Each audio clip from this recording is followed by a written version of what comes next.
اقرأ كتاب الله ترق جنانه وتنل عظيم أعوذ بالله من الشيطان الرجيم بسم الله الرحمن الرحيم الحمد لله رب العالمين والصلاة والسلام على أشرف الأنبياء والمرسلين وعلى آله وصحبه أجمعين اللهم علمنا ما ينفعنا وانفعنا بما علمتنا وزدنا علما اللهم أتي أنفسنا تقواها وزكها أنت خير من زكاها أنت وليها ومولاها ربي يسر ولا تؤسر ربي تمم بالخير أما بعد.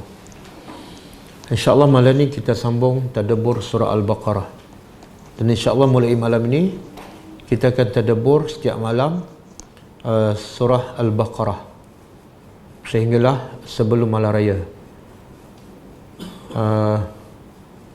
Dan kita akan mula lebih kurang pukul 10 suku insyaAllah. Okey, ayat lepas kita berhenti setakat ayat 37. Jadi ayat yang lepas Allah menceritakan bagaimana bapa kita Nabi Adam AS digoda oleh syaitan setelah Allah arahkan Adam masuk ke dalam syurga dan makan apa saja yang dia kehendaki, sebab itu adalah syurga tanpa perlu bekerja, tanpa perlu bersusah payah, makan apa saja di mana-mana dan bila-bila masa, kecuali ada satu pokok yang dilarang. Tapi akhirnya syaitan berjaya mewaswaskan Adam dan Hawa sehingga kedua-duanya melanggar perintah Allah Subhanahu Wa Taala, dan akhirnya kedua-duanya bertaubat kepada Allah. Kemudian Allah sebut dalam ayat 37, fatalaqa adamu min rabbih, Adam menerima daripada Tuhannya kalimat, beberapa kalimat, iaitu ayat untuk mereka berdua bertaubat kepada Allah yang kita dah belajar minggu lepas, iaitu Rabbana zalamna anfusana wa illam taghfir lana wa tarhamna lanakunanna minal khasirin. Lalu Allah menerima taubatnya. Itu menunjukkan Allah akan menerima taubat sesiapa saja yang ikhlas.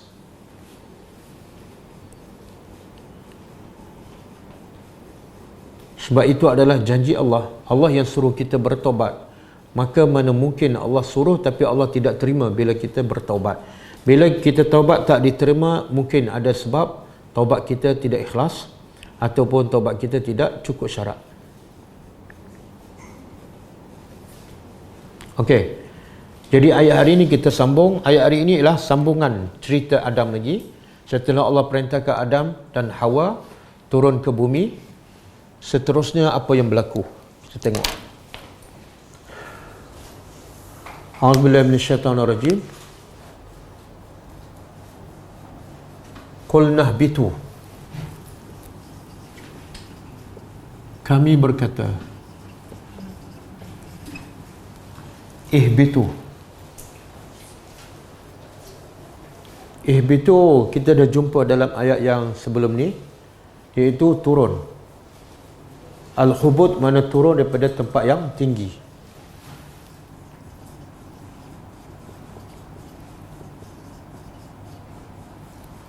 Kalau sebelum ayat ni Allah sebut ihbitu, apa dia? Apa dia ayat sebelum ni?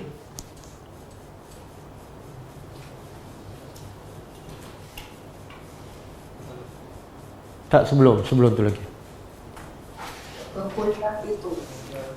Kemudian aqulnah bitu.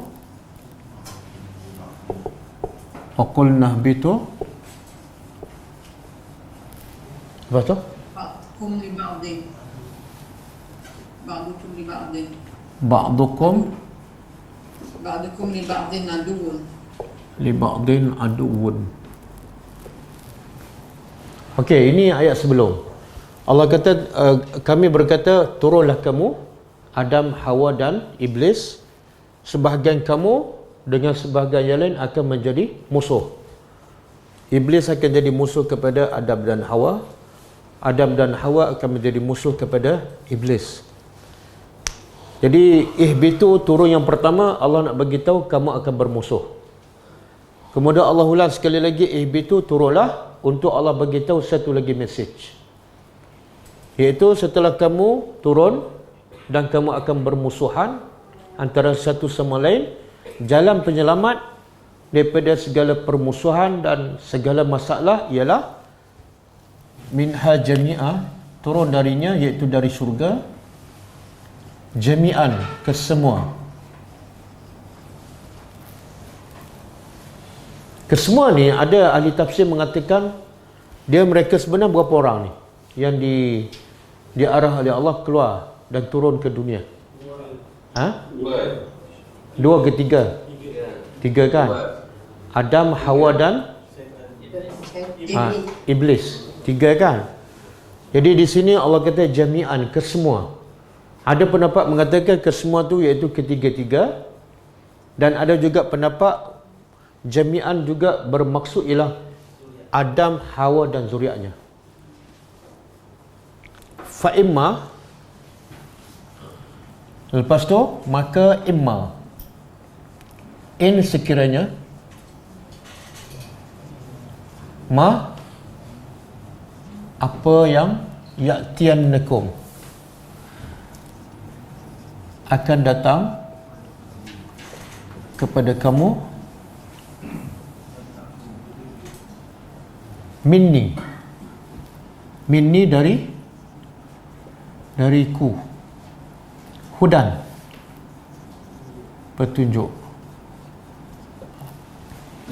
Setelah kamu turun ke bumi, maka akan datang kepada kamu dari aku. Makna satu, ada yang benda yang datang. Yang kedua, datang daripada siapa. Yang ketiga, datang untuk siapa. Okey, yang datangnya pada hidayat. Apa makna hidayat di sini?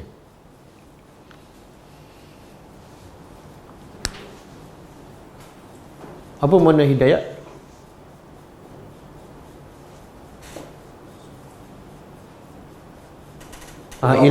Ya? Pedoman. Dia ilmu. Sebenarnya umumlah, bukan Quran saja. Ini cerita zaman Adam. Zaman Adam belum ada Quran kan? Umum. Ilmu, apa-apa ilmu ataupun wahyu. Apa-apa wahyu. Kitab-kitab, melalui kitab-kitab Allah. Jadi sekiranya datang daripada aku hudan, petunjuk, iaitu ilmu dan wahyu, dan datang pula kepada kamu. Okey. Di sini Allah begitu hidayat tu daripada siapa? Dapat dia. Allah kata minni, dariku. Di situ Allah nak bagi satu isyarat. Apa dia? Iaitu hidayat tak mungkin datang daripada manusia, mustahil. Hidayat hanya daripada Allah. Siapa yang mendakwa dia dapat hidayat daripada si fulan, dia adalah pendusta. Dan siapa saja mencari hidayat daripada manusia, daripada tuan guru ke, daripada syekh ke, maka dia tidak akan dapat hidayat sampai bila-bila. Sebab hidayat hanya milik Allah. Dan selagi dia tak kembali kepada kitab Allah, dia tidak akan mendapat hidayat. Okey. Dan hidayat ni ada dua kan? Kita pernah belajar ni. Hidayat ada dua jenis. Hidayat pertama apa dia? Hidayat ilmu. Yang kedua, hidayat apa? Taufik. Ilmu lawan dia amal. Satu lagi selain pada hidayah ilmu, nama dia juga ialah hidayah dilalah, petunjuk. Dan dilalah lawan dia taufik.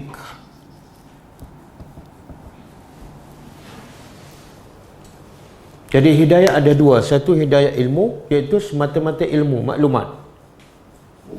Yang kedua hidayah amal ataupun taufik.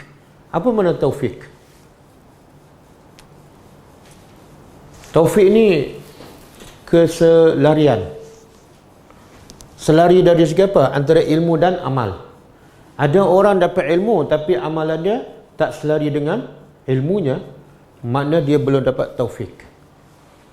Kalau dia berilmu kemudian amalnya sama dengan ilmunya, ketika itu ilmu dan amalnya taufik, selari. Boleh?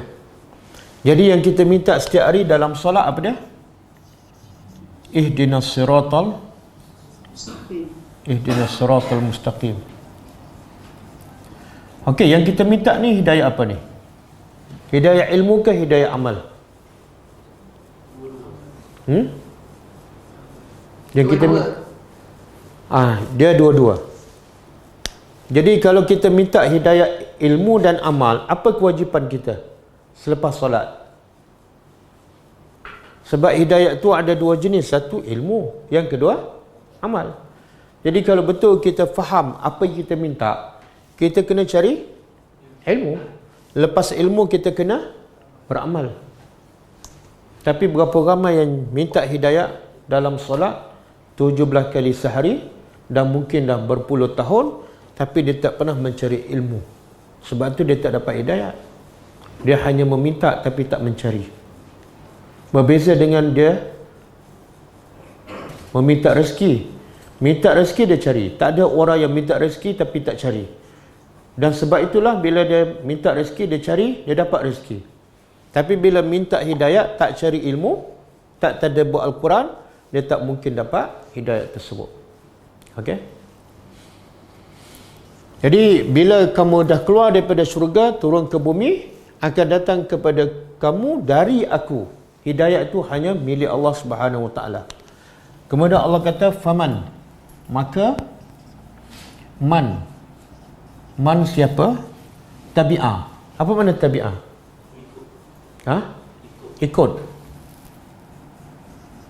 Ikut hudaya, petunjukku.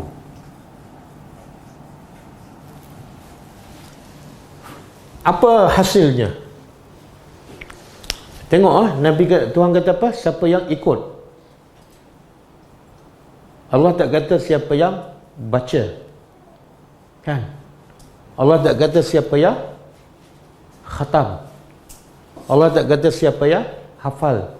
Tapi siapa yang ikut. Jadi hidayah ni kena ikut. Tak cukup dengan baca, tak cukup dengan hafal. Mesti ada proses tabi'ah. Ikut. Okey, syarat nak ikut mesti apa? Syarat nak ikut mesti ada ilmu dan mesti kita faham. Jadi mana mungkin kita ikut Al-Quran tapi kita tak faham, kita tak berilmu. Okey?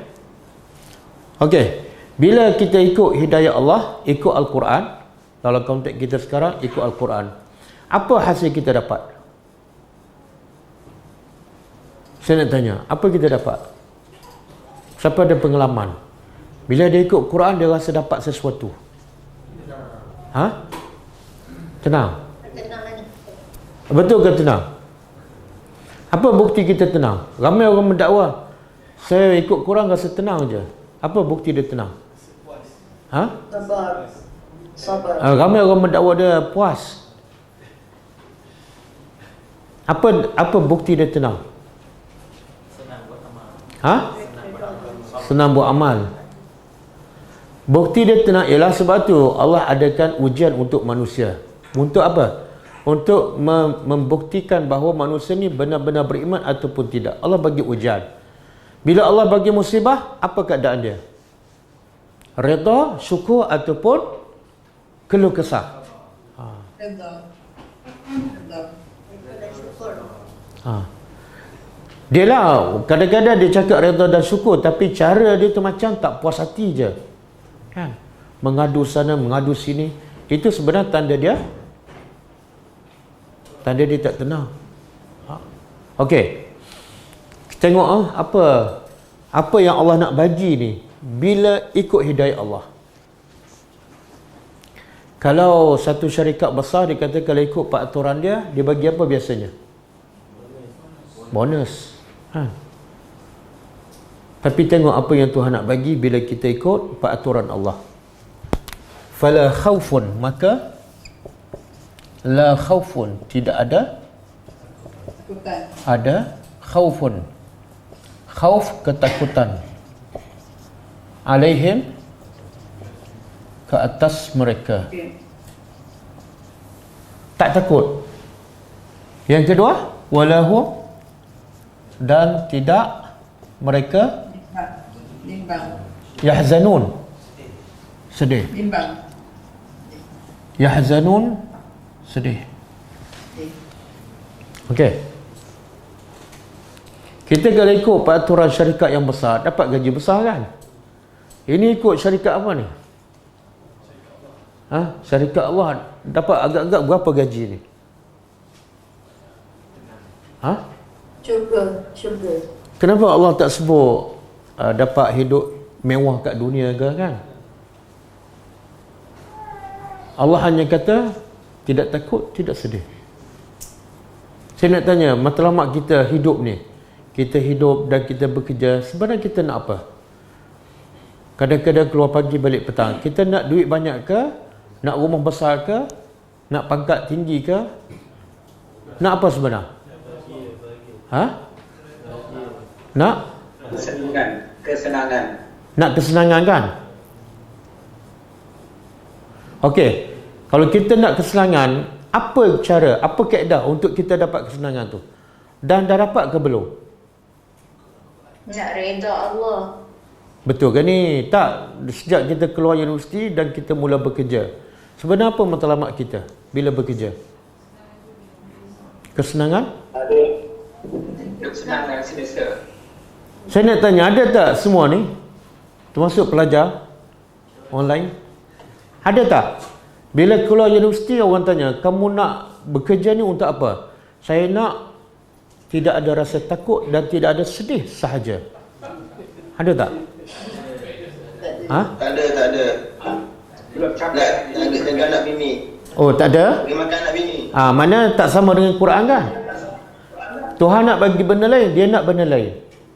Pasal apa? Masa tu tak faham Ustaz. Sekarang baru faham. Yalah, bila dah faham pencen pula, kerja pula tak ada. Tengok. Betul kan cara kita berfikir? Hidup untuk apa? Sebenarnya bila Allah kata tidak ada takut dan sedih, apa beza takut dan sedih? Satu takut, yang kedua sedih. Apa beza? Takut akan perkara akan datang. Takut perkara akan datang. Sedih? Perkara yang dah berlalu. Benda yang Yang hilang. apa? Berlalu. Okey, biasa orang nak cari duit banyak kan? Nak rumah selesa, nak kereta mewah kan? Sebenarnya dia nak bahagia. Betul tak?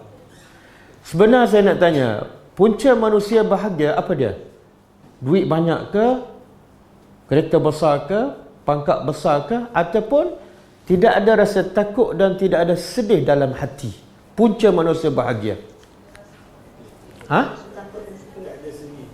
Apa dia? Ada tak orang pangkat besar tapi takut je? Ada? Takut apa? Takut kena pecat? Kan? Ada tak orang jadi pemimpin tapi sedih kan? Sebab apa? Sebab lepas ni pilihan raya akan kalah. Takut hilang kuasa. Jadi bila ada salah satu ataupun dua, memang tak akan bahagia. Subhanallah. Allah nak begitu. Bahagia bukan dengan duit, bukan dengan pangkat, bukan dengan rumah besar. Bahagia ialah bila kamu tidak ada rasa takut. Yang akan datang kamu tak takut. Pasal rezeki ke? Pasal apa musibah kamu tak takut. Kenapa? Sebab kamu yakin Allah tu Maha Penyayang. Macam mana Allah yang Maha Penyayang akan buat satu perkara yang zalim pada kamu kalau kamu ikut kehendaknya? Dan sedih, apa yang kita benda yang lepaskan? Contohlah kita sedekah ke apa ke, patut tak orang beriman sedih? Contohlah kita sedekah ke, kita dah habis umur yang lepas ke, patut tak kita sedih? Kenapa tak? Contohlah kita sedekahkan 10,000 kan, ruginya 10,000, dia termenung kan, kalau boleh nak minta balik. Jadi patut dia sedih. Orang beriman Allah kata la khaufun wala hum yahzanun, tak patut sedih. Kenapa orang beriman tak patut sedih?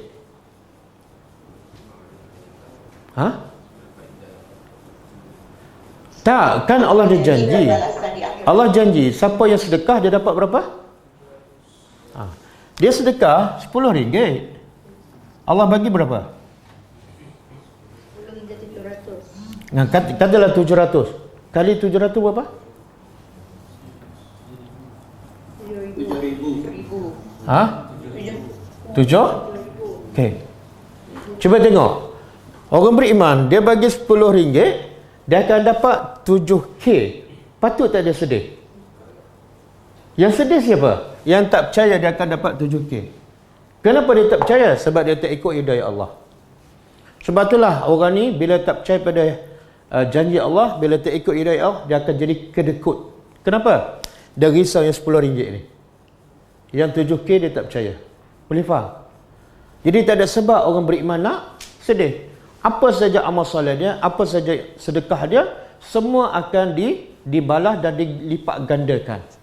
Kenapa nak sedih? Okey.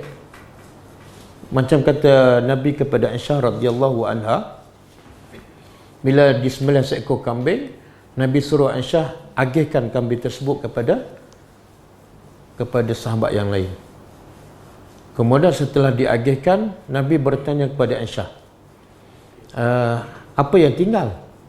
Aisyah kata tinggal satu paha. Yang lain semua diagihkan. Nabi kata bukan, yang tinggal satu ekor kecuali satu paha lagi.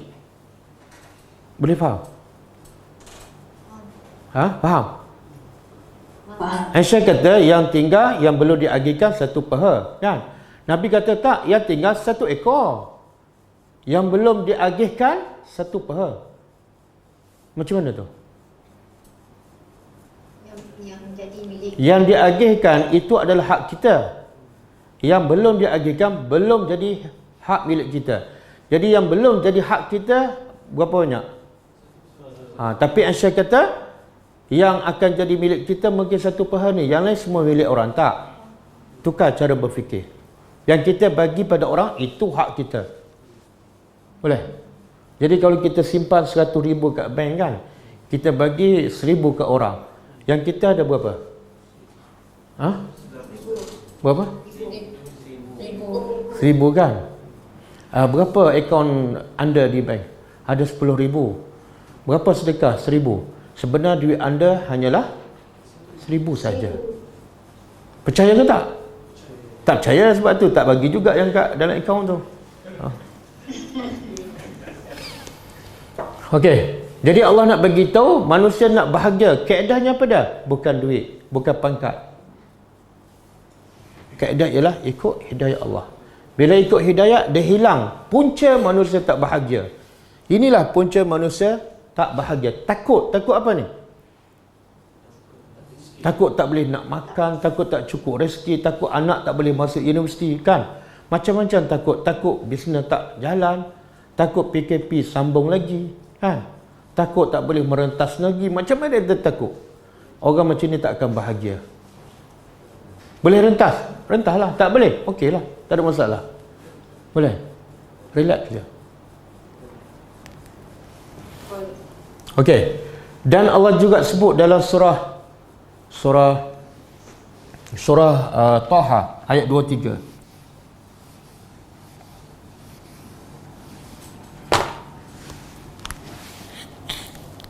Apa dia? Qul nahbitu minha. Ayat surah Taha ayat 1, 2, 3.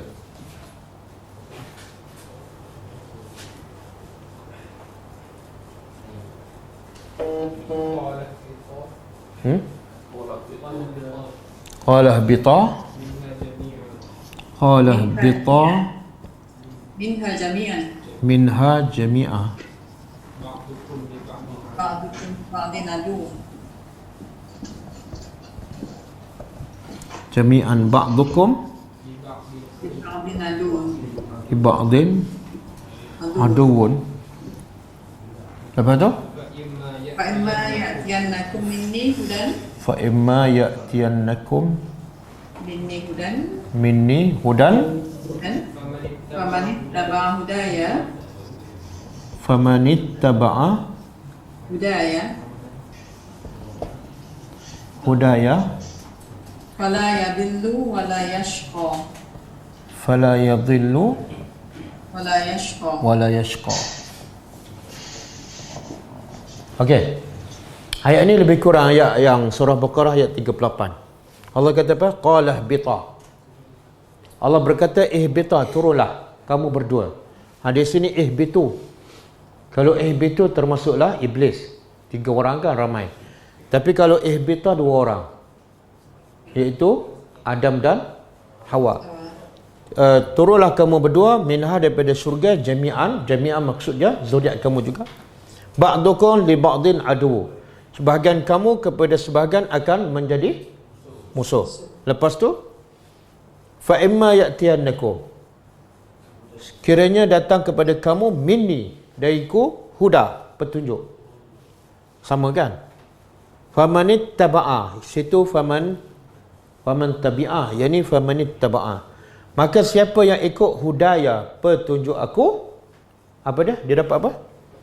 Fala yadhillu wala yashqal. Dapat 2.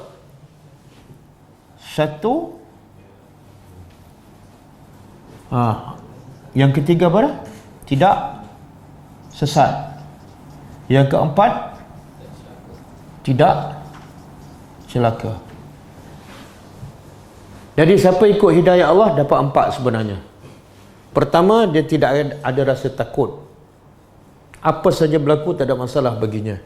Yang kedua, dia tidak sedih. Apa yang dah lepas dia tak akan bersedih. Ada tak orang bersedih sebab kereta dia rosak kan, ataupun kereta dia kena langgar? Ramai kan? Tapi orang yang ikut hidayah Allah tenang je. Yang ketiga, dia tidak akan sesat. Tak mungkin ikut hidayah Allah sesat. Berapa ramai yang bila dia ikut Al-Quran dan Sunnah orang kata sesat. Allah kata ikut hidayah tak sesat. Dia pula kata ikut Quran saja dan Sunnah sesat. Kemudian wala yashqa, dia tidak akan, apa mana tidak celaka? Apa lawan celaka?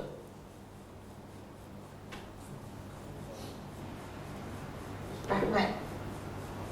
Tidak celaka, lawan celaka ialah bahagialah. Muhammad bahagia, Ali celaka. Bila celaka mana tidak bahagia. Okey.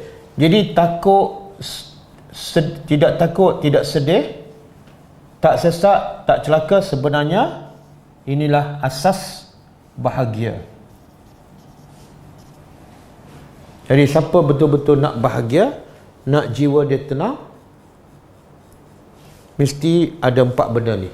Dan tak mungkin dia dapat 4 benda ni kecuali dia ikut hidayah Allah Subhanahu Wa Taala. Okey. Dia macam ni. Dalam tafsir dia sebut ni, antara 4 ni, tidak takut dan tidak sedih maknanya ialah aman, al-amnu. Tidak sesak dan tidak celaka makna dia bahagia.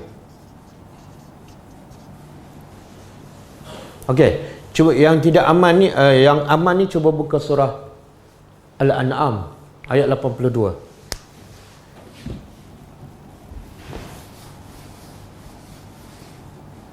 Surah Al-An'am ayat 82.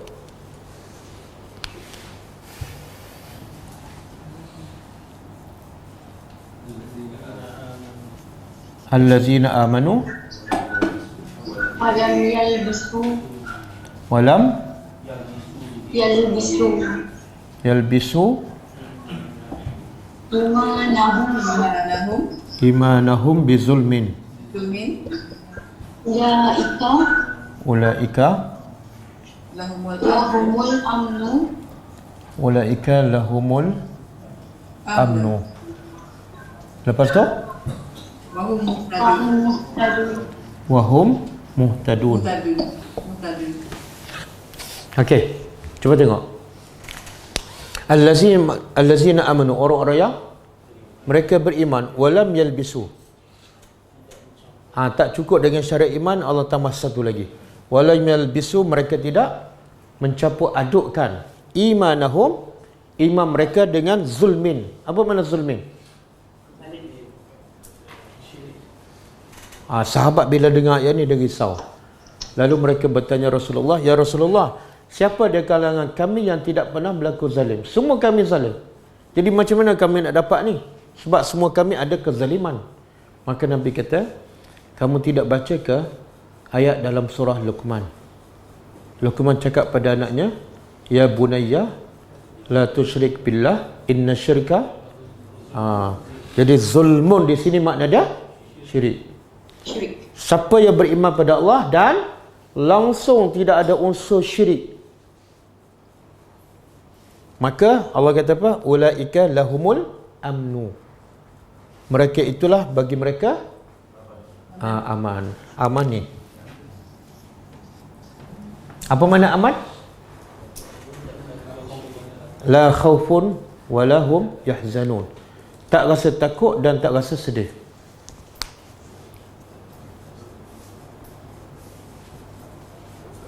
Okey.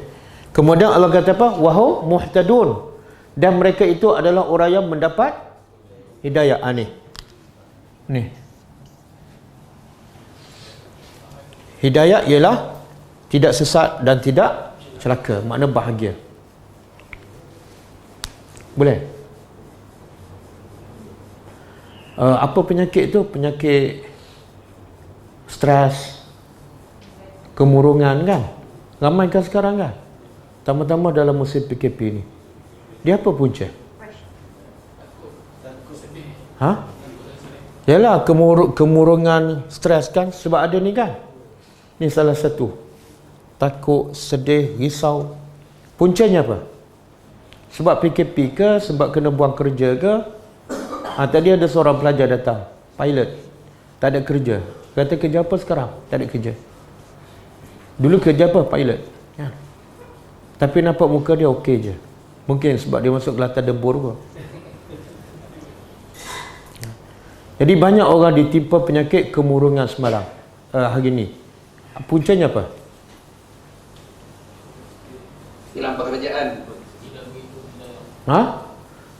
Kita akan jawab sebab hilang kerja, sebab PKP, sebab tak boleh merentas energi, sebab bazar Ramadan tak boleh kan. Tapi semua tu jawapannya salah. Puncanya satu je, iaitu tidak ikut hidayah Allah. Kadang-kadang dia kata, Ustaz, kawan tu dah solat, tutup aurat. Dia dah ikut dah. Jadi dia kata, dah solat, dah tutup aurat, dah ikut hidayah Allah. Tapi masih ada rasa takut. Tuhan kata, kalau ikut hidayah, tidak takut, tidak sedih. Siapa yang bercakap benar? Allah. Mana dia bohong? Kalau dia ikut, mungkin tak ikut sepenuhnya. Tak mungkin Allah berbohong. Tak mungkin Allah tidak menepati janji. Jadi siapa-siapa pun, kalau ada satu ataupun tiga ataupun empat ni, ceklah hubungannya dengan Al-Quran. Hubungan dengan Allah. Okey. Ada tak bukti orang yang dia ikut hidayah Allah, walaupun tak ada harta, tak ada rumah, tak ada pekerjaan, dia bahagia?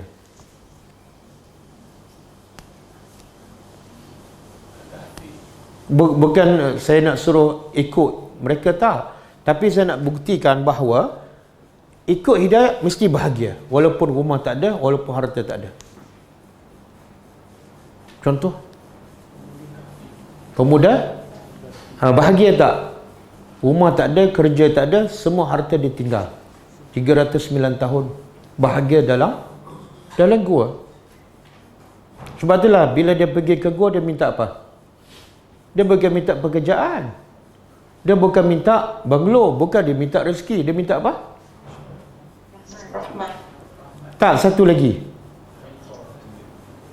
Rabbana atina min ladunka rahmatan Rahmat. wa hayyi' lana min amrina rasyada itulah hudayah.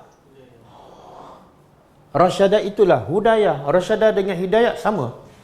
Jadi walaupun dia tinggal semua harta, tinggal semua kemewahan, dan dia pergi ke gua, dia tak minta rezeki, dia tak minta keselesaan, dia minta punca dia akan bahagia, iaitu satu rahmat, yang kedua rasyada. Siapa lagi? Nabi Yunus duduk dalam perut ikan kan, bukan dalam baglo, duduk dalam perut ikan yang gelap. Bahagia tak? Bahagia ke tak? Kenapa tak berani jawab? Bahagia ke tak? Apa bukti? Dia boleh berzikir. Allah kata ala bizikrillahi tatma'innul qulub. Orang kalau tak bahagia dia tak boleh berzikir. Buktinya apa? Kita bukan sentiasa boleh berzikir, betul kan? Kadang-kadang terlupa berzikir. Sebenarnya itulah tanda kita tak bahagia. Sebab Allah kata ala bizikrillah. Hanya dengan berzikir jiwa kamu akan tenang. Okey? Kita yang banyak masa terlupa berzikir kan? Betul? Betul kan? Ni sebab apa terlupa berzikir? Duduk dalam perut ikan ke duduk dalam rumah? Okey. Satu lagi, cuba buka surah An-Nahl ayat 97.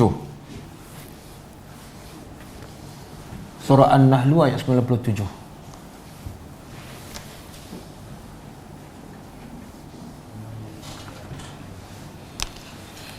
Man amila salihan min zakarin wa unsa Musa wa huwa mu'min. mu'minun falanuhyiyannahu hayatan thayyibah. Yiyannahu hayatan thayyibah. Tayyibah. Kemudian Yannahum ajrahum bi ahsani ma kanu ya'malun. Walanajziyannahum ajrahum bi ahsani ma kanu ya'malun. bi ahsani ma kanu ya'malun. Okey. Cuba terjemah. Man, siapa yang amila salihah, beramal soleh.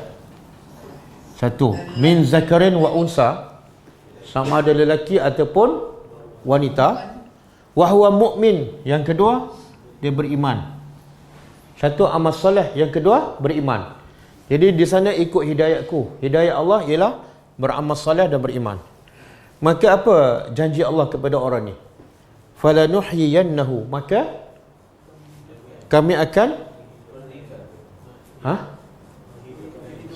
kami akan hidupkannya hayatan tayyibah, kehidupan yang baik. Di mana ni? Subhanallah, di dunia. Jadi siapa yang beriman beramal soleh, Allah tak kata Allah bagi istana ke, Allah bagi pangkat tinggi ke, tak. Allah kata Allah akan hidupkannya dalam kehidupan yang baik. Apa maksud hayatan tayyibah? Apa maksud? Apa dia? Macam mana tu? Tenang. Contoh? Tak sedih.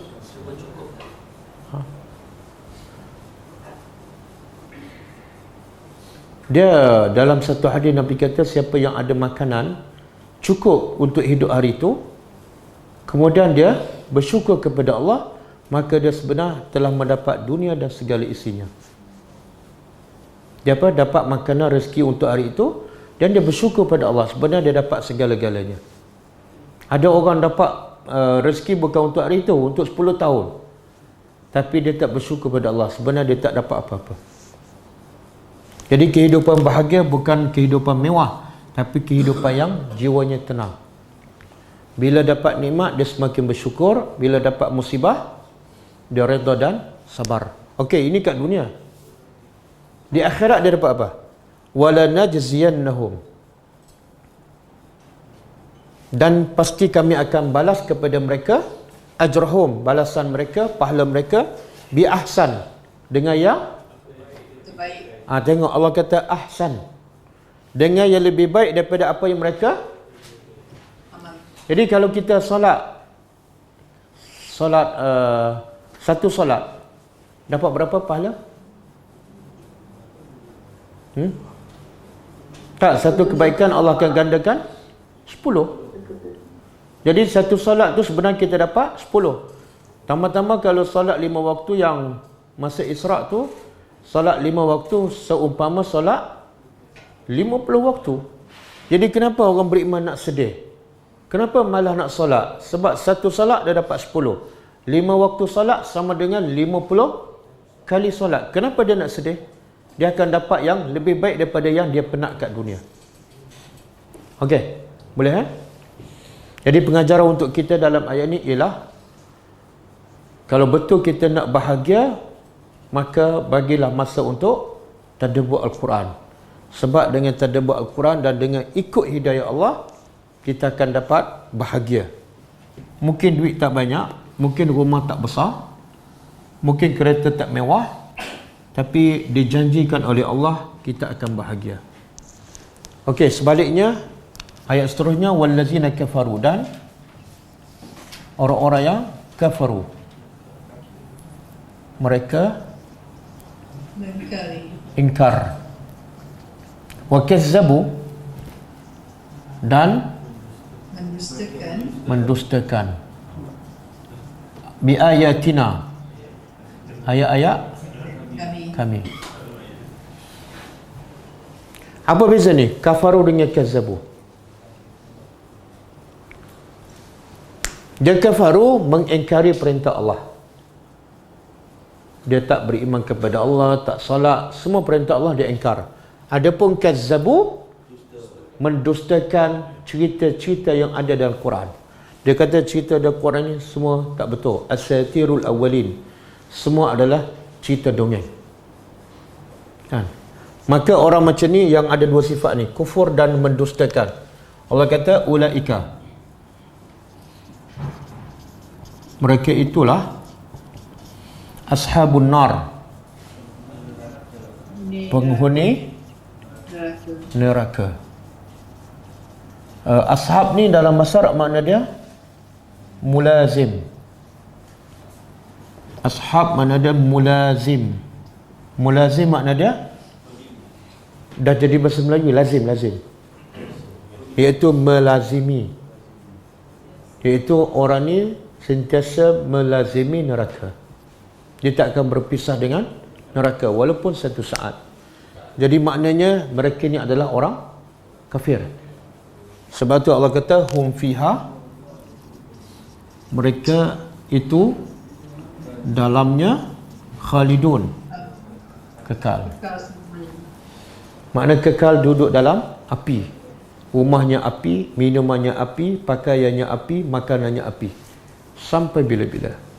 Hanya kerana mereka kufur dengan ayat Allah dan mendustakan. Macam mana dia boleh mendustakan ayat Allah? Ayat Allah ni ada dua kan? Satu ayat kauniyah, yang kedua apa dia?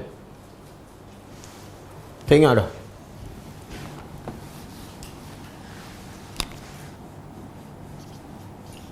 Alam. Ayatullah ada dua. Satu kauniyah, yang kedua syar'iyah.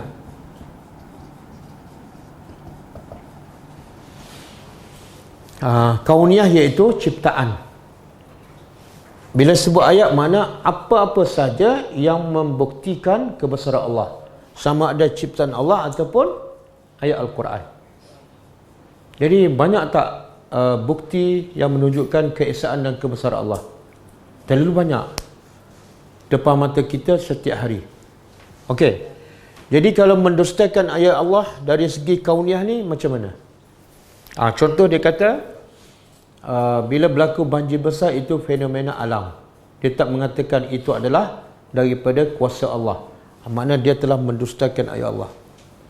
Adapun ayat syar'iyah dan mendustakan ayat Al-Quran.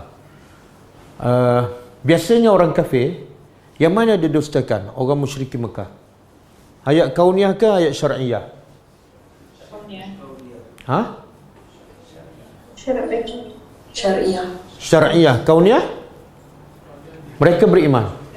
Lepas tu bila ditanya siapa cipta langit, dia kata Allah. Siapa menurunkan hujan, dia kata Allah. Jadi kalau bab kauniyah dia beriman. Tapi dalam bab syar'iyah dia tak beriman. Okey. Kita tengok ayat ni. Untuk orang beriman, Allah sebutkan bila ikut hidayat, Allah bagi tahu kelebihannya, tidak takut dan tidak sedih. Di mana ni? Kat dunia. Yang kafir pula, bila mereka kufur ayat Allah, Allah bagi tahu balasannya, iaitu neraka. Di mana? Nampak tak perbezaan? Yang orang beriman, Allah tak bagi tahu balasan di akhirat. Yang orang kafir, Allah tak bagi tahu balasan di... Kenapa? Boleh faham?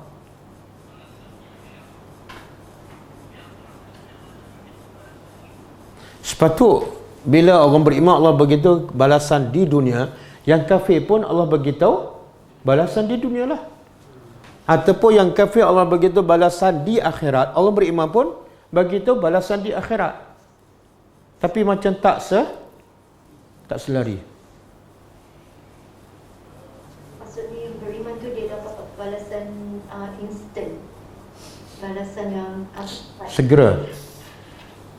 Yang orang kafir ni balasan bukan segera, lambat. Menunjukkan yang perbuatan dia tu terlalu ni. Allah apa? Takutkan dia dengan apa? Saya tak sure. Tak sure? Because dia punya perbuatan tu terlalu apa? Perbuatan dia terlalu what do you call that? Zalim. Terlalu nak cakap maksudnya bila Allah kata balasan yang di akhirat, maksudnya apa yang dia buat tu terlalu teruk lah. Yang orang beriman pula, kenapa Allah begitu balasan di dunia sahaja?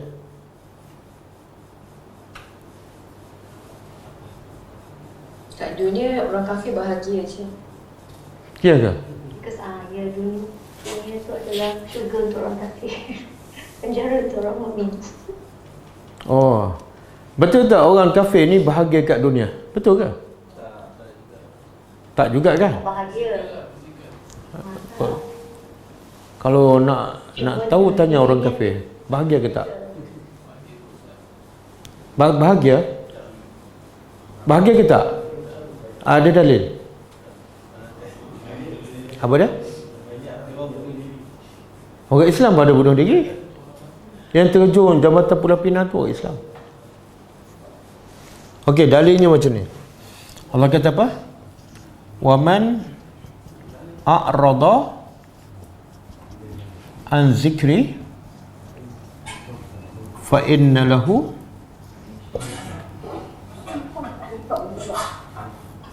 Surah Taha ayat 134 124. Surah Taha ayat 124. Fa inna lahu ma'isyatan dhanka wa nahsyuruhu yaumal qiyamah a'ma. Okey, cuba tengok. Wa man a'rada, siapa yang berpaling an zikri, daripada peringatanku. Peringatanku sama dengan hidayah aku. Siapa berpaling, makna tak ikutlah. Fa inna lahu, Allah beritahu dengan huruf taukid, maka sesungguhnya baginya ma'isyah, kehidupan dongka. Apa mana dongka? Bukan dongki ni. Dongka. Sempit. Wa nahsyuruhu, kehidupannya sempit. Kalau orang beriman tadi hayatan apa? Tayyibah. Kan? Kehidupan yang bahagia, yang bagus. Tapi bagi orang kafir ma'isyatan dhanka. Apa maksud pula sempit? Adakah rumah sempit, kereta kecil? Dadanya sempit. Walaupun rumahnya besar, hartanya banyak. Ustaz, saya nampak orang kafir tu bahagia je, happy je, selalu holiday. Okey, yang itu kamu cakap. Yang Allah cakap kehidupannya sempit. Siapa yang bercakap benar? Allah tak mungkin bercakap tidak betul. Mungkin kita nampak gambaran luar. Dan mungkin berbentuk bahagia tu hanya berbentuk sementara sahaja. Ini kat dunia. Di akhirat besok, wa nahsyuruhu yaumal qiyamati a'ma. Kami akan himpun mereka pada hari kiamat dalam keadaan buta. Okey. Jadi orang kafir tak mungkin bahagia masa kat dunia.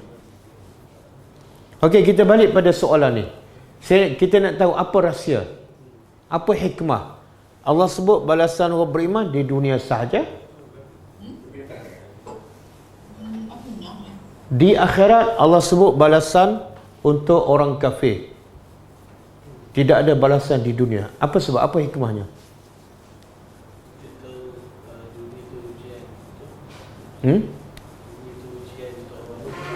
Dunia itu adalah ujian untuk orang. Tapi yang kafir pula ujian juga. Okey, dia tadabburnya macam ni. Sebenarnya bila Allah beritahu siapa yang ikut hidayah Allah, dia tidak sedih dan tidak takut. Di mana ni? Kat dunia. Kalau kat dunia dah bahagia, logiknya di akhirat, tak payah cakap lah. Asas kebahagiaan di akhirat ialah bahagia di dunia. Sebab tu ada seorang ulama dia kata, sebenarnya Allah telah memilih calon ahli syurga masa kat dunia lagi. Jadi calon ahli syurga kat dunia apa dah? Jiwa dia tenang. Jadi kalau kat dunia dia tenang, itulah petanda balasan di akhirat lagi hebat. Okey, di akhir bagi orang kafir pula Allah tak sebut balasan kat dunia. Kenapa? Kenapa? Kalau akhirat dia teruk, maksudnya dunia dia pun teruk. Punca manusia celaka di akhirat ialah celaka di dunia.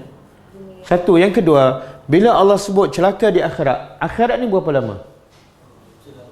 Selama-lama. Jadi kalau dia bahagia, katalah dia bahagia kat dunia, mungkin berapa lama? 70 tahun. Sebenarnya 70 tahun, bila dibanding dengan celaka dan dalam neraka selama-lama, yang 70 tahun bahagia tu tak ada nilai langsung. Boleh faham? Okey. Masa dah habis dah? Dah habis dah?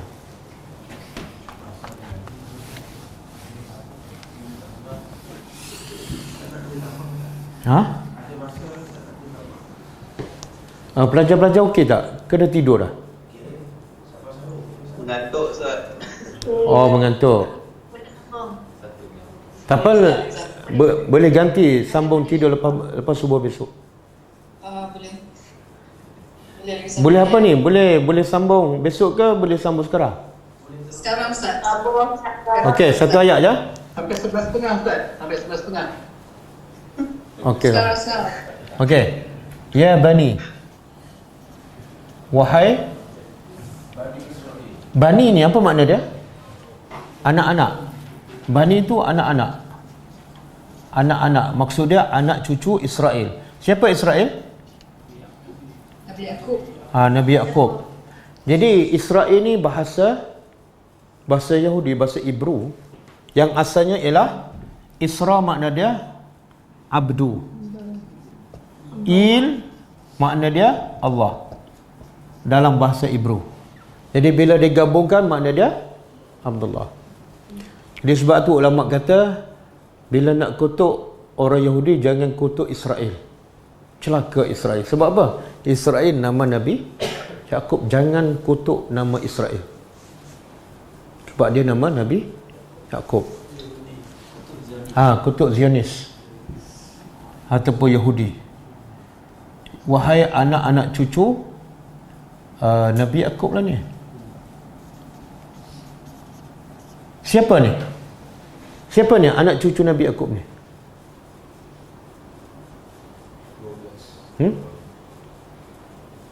Ayat ni turun zaman Nabi, kan? Jadi siapa lagi saki baki Bani Israel yang ada ketika ayat Quran ni turun. Ayat ni ayat Madaniyah. Mana ayat ni turun masa di Madinah. Siapa Saki-Baki Bani Israel yang masih ada di Madinah? Ha? Orang Yahudi. Satu lagi? Satu lagi? Nasrani. Bila sebut Bani Israel,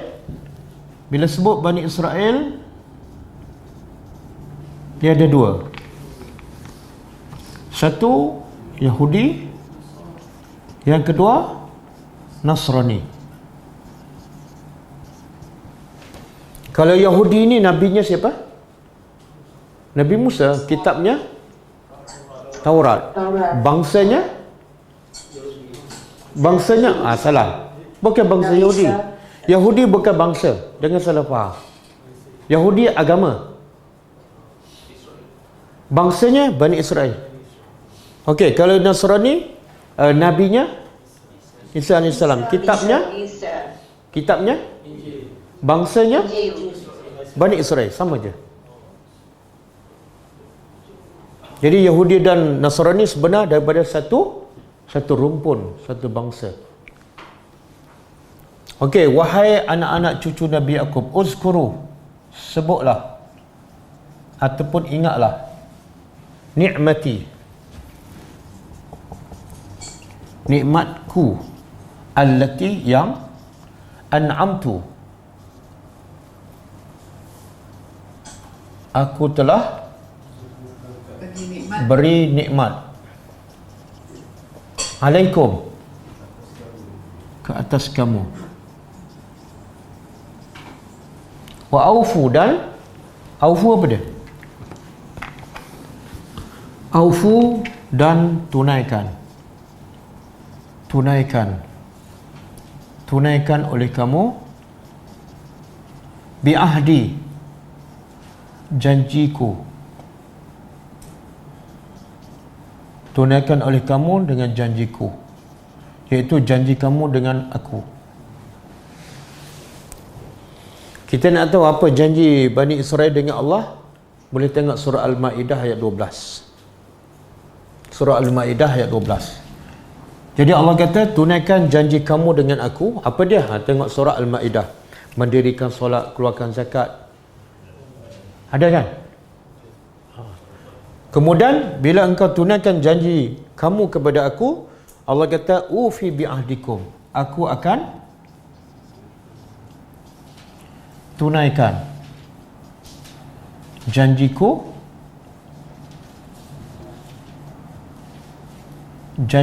kepada kamu. Apa dia? Dalam surah Al-Ma'idah juga.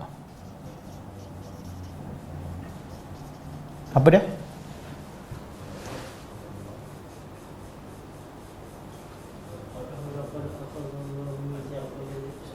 Itu ayat 12 kan? Itu janji selepas tu. Ayat 13 kan?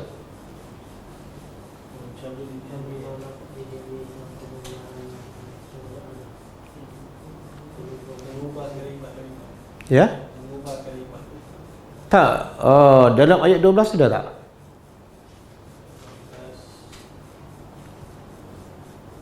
Allah akan balas dengan syurga dan sebagainya. Ayat 12. Ada kan? Ada. Jadi janji Bani Israel dengan Allah ialah mendirikan solat, menunaikan zakat. Janji Allah kepada mereka membalas surga. Wa iyaya farhabun, dan hanya kepadaku farhabun, maka hendaklah takut.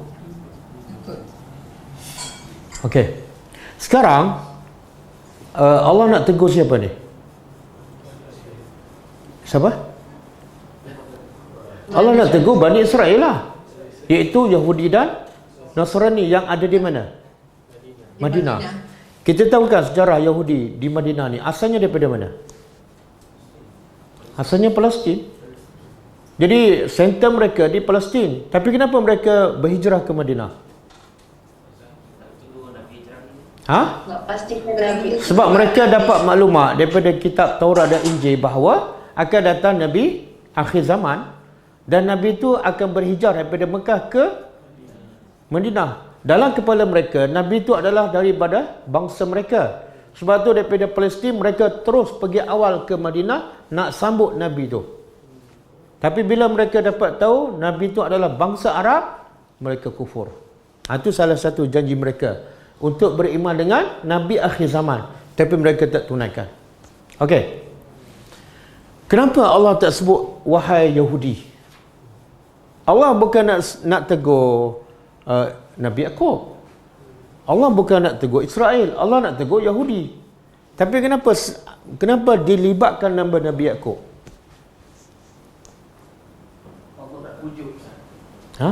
Allah nak pujuk Bani Israel. Pujuk dengan apa? Pujuklah supaya lembutkan hati dia kembali balik ikut ajaran Muhammad. Macam mana nak pujuk dengan apa? Ya? Subhanallah. Jadi kita boleh ambil cara pengajaran Al-Quran. Bila kita nak pujuk orang jahat, salah satu cara apa dah? Kita ingatkan nenek moyang dia yang baik itu. Contohlah, atuk dia Tok Guru, dia ambil dadahkan. Kita ingat, wahai cucu Tok Guru. Boleh faham tak? Supaya dia ingat, kenapa aku jadi macam ni? Atuk aku orang baik kan, aku keturunan baik. Boleh? Satu. Yang kedua, Allah nak betulkan Yahudi, tapi caranya apa? Yahudi tak tepat janji. Yahudi kufur kepada Allah, kufur kepada Muhammad. Tapi di sini Allah tak kata berimanlah kamu. Allah kata ingatlah nikmat Tuhan kamu. Allah nak mereka beriman kepada Allah. Tapi Allah tak kata berimanlah kepada Allah. Allah kata ingatlah nikmat Tuhan kamu. Faham? Faham? Kenapa? Supaya rasa bersyukur. Supaya Rasa bersyukur. lepas bersyukur? Tak, apa kaitan dengan nikmat ni? Kenapa Tuhan suruh Yahudi sebut nikmat? Banyak tak nikmat Allah kepada bangsa Yahudi ataupun Bani Israel? Banyak. Antaranya nikmat tu ada nikmat agama, ada nikmat duniawi. Nikmat agama apa dia? Kebanyakan para nabi daripada Bani Israel itu nikmat agama. Nikmat duniawi, manna dan salwa kan? Manna dan salwa. Apa dia? Selamat daripada Fir'aun. Mereka dizalimi sekian lama oleh Fir'aun dan tenteranya. Tiba-tiba Allah tenggelamkan Fir'aun dengan itu nikmat kepada Bani Israel. Terlalu banyak. Jadi Allah nak Bani Israel ni beriman kepada Allah, tapi caranya apa? Ingatlah nikmat yang ada pada kamu. Daripada siapa nikmat tu?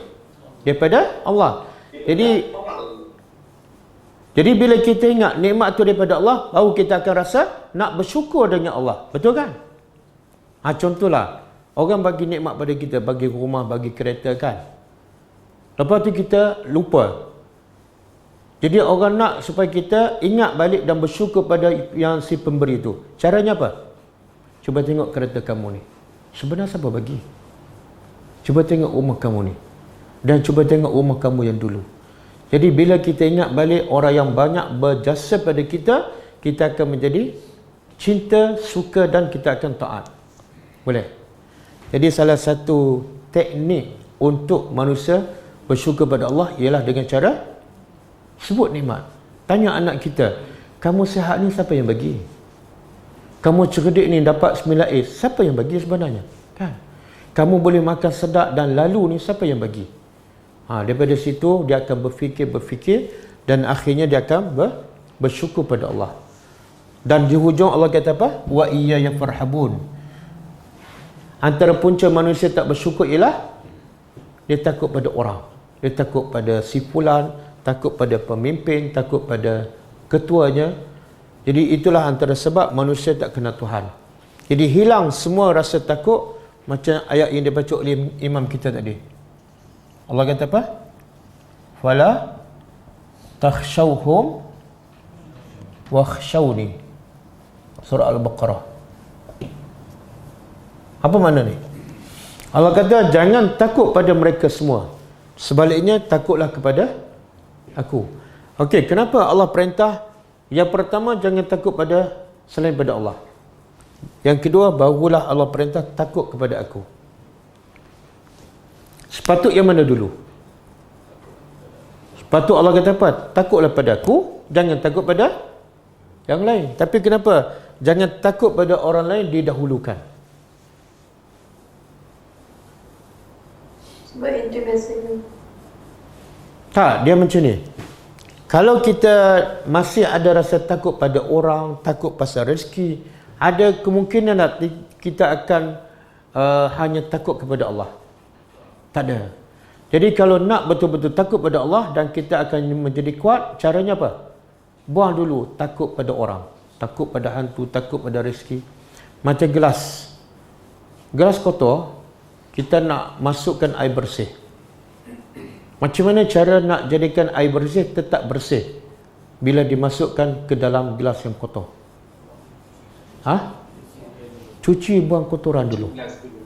Barulah masuk air bersih, air itu akan jadi bersih. Tapi kalau air gelas tengah kotor, kita masuk air bersih, apa jadi air itu? Macam itulah. Dalam hati kita macam-macam takut. Takut pada orang, takut pada suami, takut pada hantu, kan?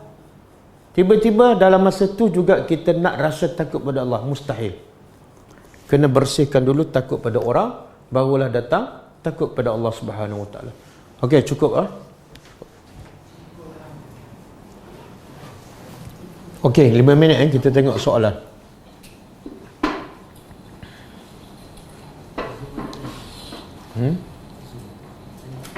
Zoom. Ada soalan tak? Ustaz, Assalamualaikum. Waalaikumsalam warahmatullahi.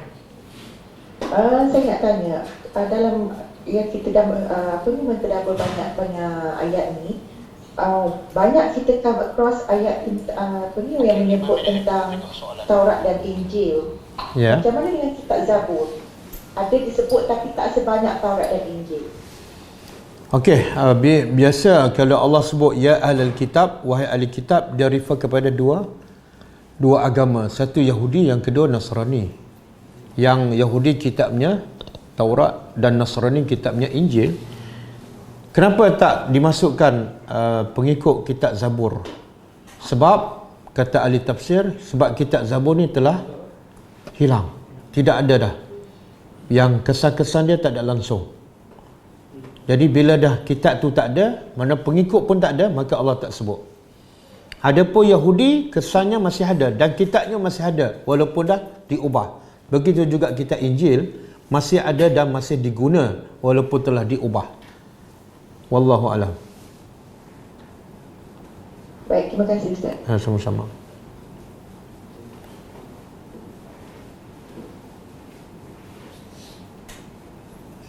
Ustaz tak baca buku dosa-dosa.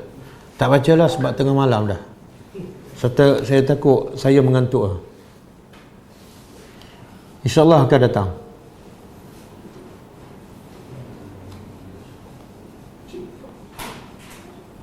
Assalamualaikum Ustaz. Waalaikumsalam warahmatullahi. Saya nak tanya, witir, Nabi buat kunut tak? Kunut. Ya, Nabi buat. Kunut sebenarnya, kunut yang kita baca ketika salat subuh, sebenarnya itu adalah kunut untuk salat witir. Dan Nabi memang buat witir, dan Nabi buat kunut ketika witir. Sama ada ketika bulan Ramadan ataupun di bulan yang lain. Dan ada juga pendapat Nabi hanya buat kunut ketika witir di bahagian separuh akhir Ramadan. Jadi ada berbagai pendapat lah. Tapi yang pasti, yang sahih, Nabi memang buat kunut ketika salat witir. Sama ada separuh akhir Ramadan ataupun sepanjang Ramadan. Okey, bolehkah Ustaz ucap Ramadan Karim? Tak boleh. Sebab bukan sunnah Nabi. Kemudian yang kedua, sebab makna dia tak tepat. Karim apa makna Karim? Allah Karim. Karim ni makna pemurah. Allah bagi apa saja dan Allah tak mengharapkan apa-apa balasan. Sebab dia Tuhan, dia boleh bagi apa saja. Itu makna Karim. Tapi Ramadan, dia bulan, dia tak boleh bagi. Sebab dia bulan. Maka penggunaan Karim kepada bulan Ramadan tidak tepat. Yang betul ialah Ramadan Mubarak. Ini tiap-tiap tahun dibetulkan. Tiap-tiap tahun dibetulkan. Dan tiap-tiap tahunlah dia ucap juga Ramadan Karim.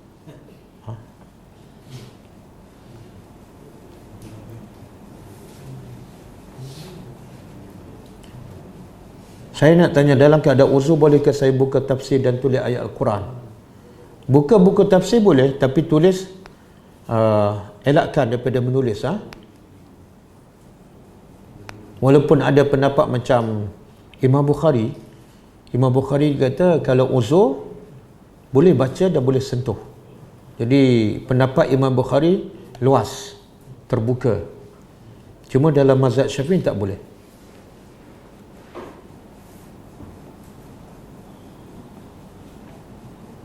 Saya baru tahu yang saya terlepas membuat pembayaran zakat simpanan sejak mula saya kerja. Namun saya kerap melaksanakan infak dan sedekah. Saya jahil sebab saya ingat zakat dan infak simpanan saya sama. Saya ingat zakat dan infak tu adalah sama. Saya berazam untuk menyelesaikan semua zakat simpanan saya yang tertunggak selama ini. Perlukah saya sunat? Tak, bertaubat je. Bertaubat, tak perlu solat sunat taubat. Bertaubat dan qada semua zakat yang belum dibayar, yang lepas. Allah Maha penerima taubat. Apatah lagi kita buat tu dalam keadaan kita jahil.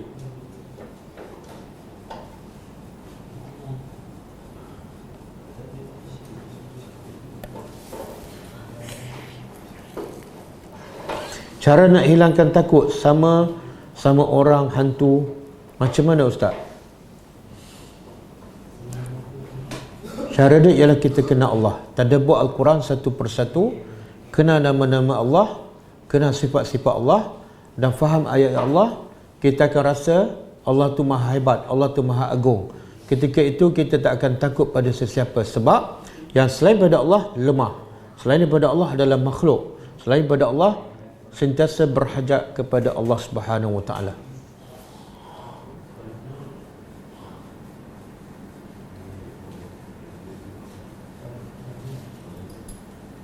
Okey, cukup. Cukup. Kita insya-Allah kita berjumpa pagi besok kelas tadabbur surah Al-Qalam, Al-Qamar pukul 10.30. Kita tutup dengan membaca tasbih kafarah. Subhanakallahumma wa bihamdika asyhadu an la ilaha illa anta astaghfiruka wa atubu ilaik. Assalamualaikum warahmatullahi wabarakatuh. اقرأ كتاب الله ترق جنانه وتنل عظيم الأجر والغفران.